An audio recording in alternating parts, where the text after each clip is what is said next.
Naghihirap ngayon yung tao nasa everyone, welcome to the Empath Tarot Guys. Another love reading, timeless and general. Take what resonates lang po. Maybe some part of the reading makaresonate kayo. Some part of it hindi. Totally na makaresonate na parang kwento ninyo ito or buhay pag-ibig ninyo ito. O hindi naman kaya dahil iba't ibang mga energies, iba't ibang mga love connections. Pero tignan po natin ngayon, ano na ba ang status ng taong nasa isip mo? Yung person mo,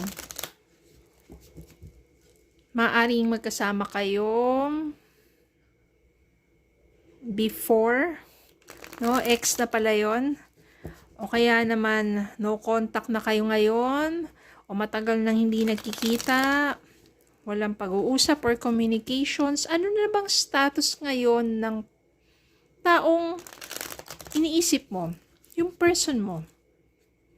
Titignan po natin ang energy nila ngayon. Current thoughts and feelings o ano ng status nila ngayon.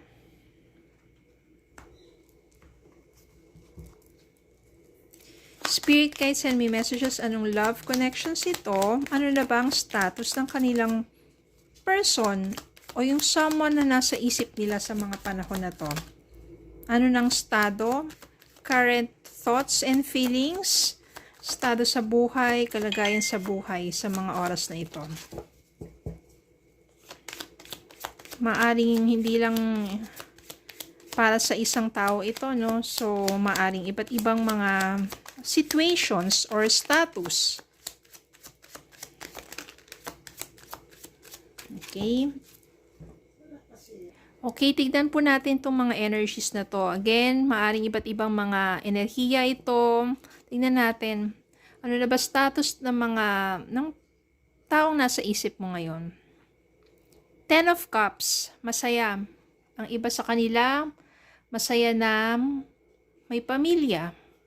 Happily married or may masaya na with someone else. Ang iba naman ay parang nagsisimula muli sa buhay niya. The Fool. Starting over again, taking the risk, ganon. Yung iba, very hopeful. No? Kung ano man yung kanilang pinagdadaanan ngayon, hopeful sila sa buhay nila na mas magiging maayos pa. Ang iba naman, poverty. Naghihirap. Naghihirap ngayon, yung taong nasa isip ninyo, naghihirap sa kalooban, naghihirap financially sa buhay nila. Merong iba dito, masyadong busy, no, kaliwat kanan ang kanyang pagtatrabaho, no, parang doble kayod ito at kailangan niya lang balansehin ang oras sa panahon niya sa mga priorities niya. Ang iba, matayog na, no, financially secured na, ibig sabihin umangat na sa kabuhayan nila. May iba, yes, wish fulfilled na, masaya na, okay na, no. Ang iba naman, patuloy na nagtatanim o nagtatrabaho at later on din, yung hard works nila will paid off. Aanihin din nila yung kanilang ginagawang pagsusumikap. Meron pa dito, iba nalalagpasan ng kanilang mga pagsubok sa buhay at ang iba ay patuloy na lumalaban sa kanilang pamumuhay. At yung iba, maganda na ang kanilang kapalaran. Wheel of Fortune. No? Ano man ang naging estado na nila sa mga panahon na to, again, kung ano man yung pinagdaanan nyo before, na hirap o na sakit mula sa taong ito, you have to let go of it at do not wish them bad luck. Kasi kapag yung wini-wish mo na bad luck sa kanila, 'di ba? Maaaring bumalik yan sa iyo. Kaya wag po ganun. Hayaan na natin sila to let go and yung mga learnings natin from the past, yun na lang yung dalhin natin.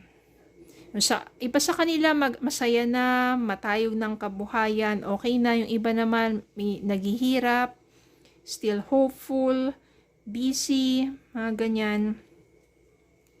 Tingnan pa natin. Meron pa dito. Yung iba, bumalik sa kanyang pinanggalingan. No? At ang iba naman dito, ayaw na masyadong ma-stress pa sa buhay niya. Just relaxing. At ang iba, meron ditong death transformation. Ibig sabihin, may spiritual transformation na nangyari dun sa person na yon. Kung dati, sobrang matigas ang ulo, stubborn, or sabihin natin, masyadong, maligalig sa buhay niya, sa inyong relasyon, ganyan. Pero ngayon, may malaking pagbabago na sa kanya. Hindi natin masasabi kasi iba't ibang mga energies to. May mga iba, siguro, hindi naman kailangan marinig, pero kapag pinanalangin lang nila ng paghingi ng patawad, sila'y napatawad na, ng may kapal, yan, umaangat din ang kanilang pamumuhay. Bakit mo sabihin? Dati niloko ko niyan, sobrang sakit na ranasan ko. Bakit ngayon? Bakit masaya siya? Bakit maunlad siya? Ganun. Kasi sometimes they don't have to validate na from us yung forgiveness or yung acceptance na ganun. Minsan hindi na kailangan mag-usap pa eh. Kaya yung iba nangingi pa ng mga closure, minsan hindi na kailangan pa. From the fact na nagkalayo na kayo at hindi na bumalik pa, they move forward with their life, it's already a closure. Ikaw na lang sa sarili mo, you have to accept it. So that, hindi lang sila, dapat pati ikaw, masaya na rin, dapat pati ikaw, patuloy na nagsusumikap o maunlad na sa mga panahon na to, dapat pati ikaw meron ng spiritual transformation. Kaya dapat, let go of the pain, let go of the hatred, and just move forward with your life, and just be kind, be good. Kailangan ikaw mismo sa sarili mo, you have to accept and be the kind of energy of love and peace and light. Kasi kung ano yung niraradiate mong energy, which is love, peace, light, yun din yung babalik sa'yo. Hindi man sa taong ito, kundi merong isang taong para sa'yo na magbabalik ng love, peace, and light na yun sa buhay mo. Maniwala ka lang. Okay? So, yun lang po. Maraming salamat po for watching. Please don't forget to like, share, comment, subscribe, follow me on Facebook and YouTube. Have a good day po and God bless.